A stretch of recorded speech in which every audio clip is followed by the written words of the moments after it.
कैसे हो सकती है? क्या कोई ऐसा संस्थान है?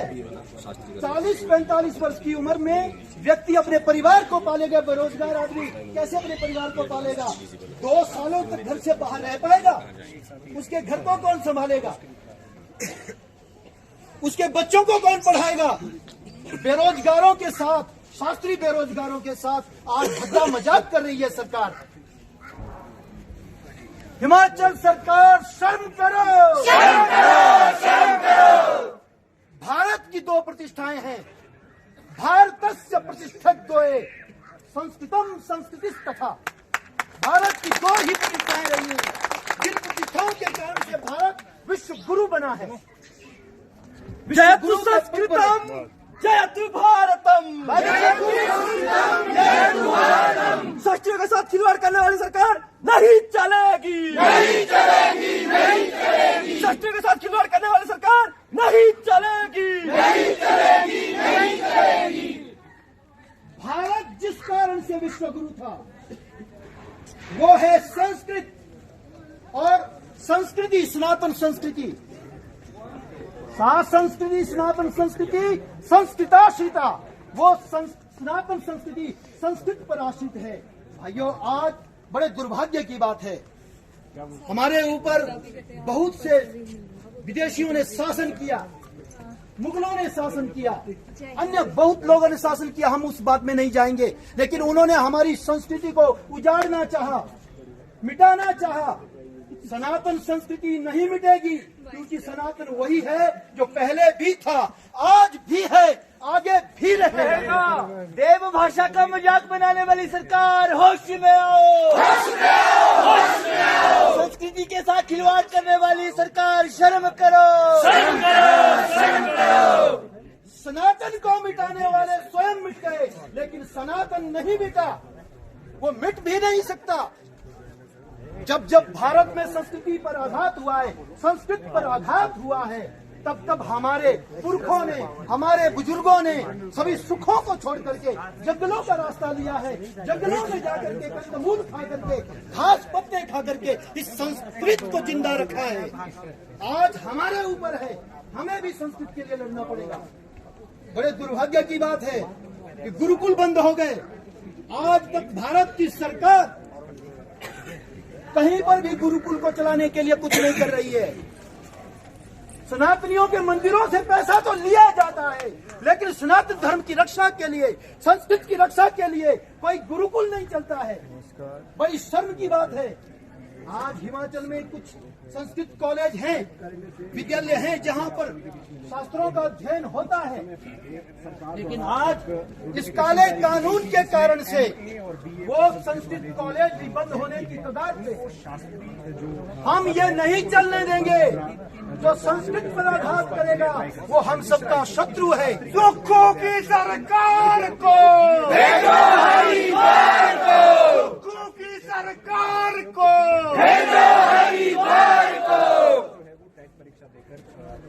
सनातन पर जो आघात करेगा हमारा शत्रु है, और शत्रु को मिटाने के लिए जो भी हमें करना पड़ेगा हम करेंगे।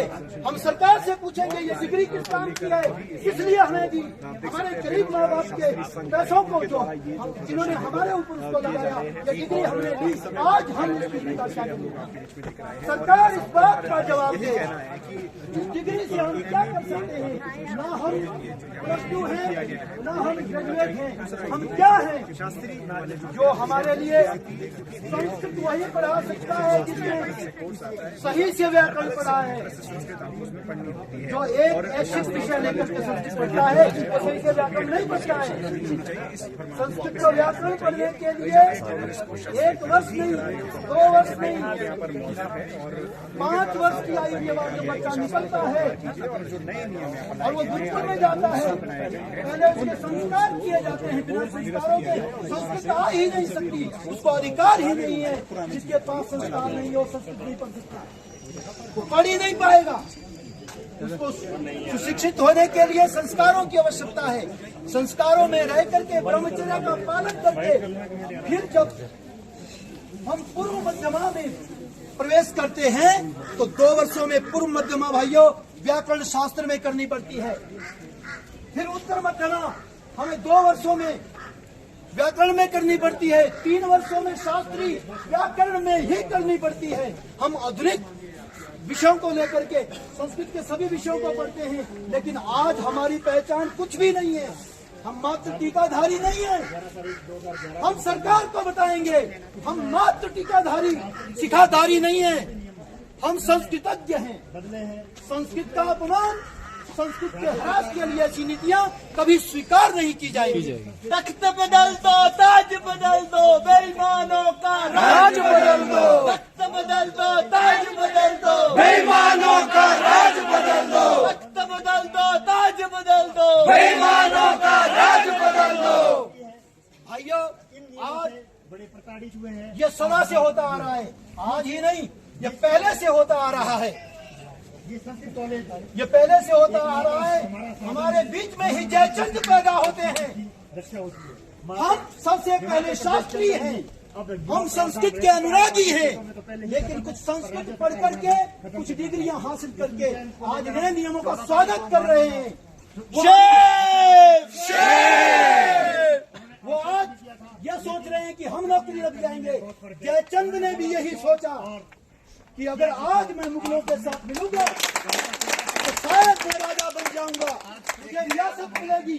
भाई विरोध प्रदर्शन कर रहे हैं। जब कोई ऐसा जयचंद निकलता है वो स्वयं भी नष्ट होता है और अपनी सल्तनत को, अपने साम्राज्य को भी नष्ट कर लेता है। ऐसे लोग अपने मूल पर आघात कर रहे हैं। उन लोगों को शर्म आनी चाहिए जो आज अखबारों में नियमों के तहत होती थी। बार बार यही बात कर रहे हैं कि भ्रम फैलाने वालों को शर्म आनी चाहिए। अरे उनको शर्म आनी चाहिए जो थोड़े से हित के लिए, अपने स्वार्थ के लिए, नौकरी पाने के लिए बिक रहे हैं। दोगलापंथी नहीं चलेगी, नहीं चलेगी, नहीं चलेगी। दोगलापंथी नहीं चलेगी, नहीं चलेगी, नहीं चलेगी। ऐसे बेरोजगार वो लोग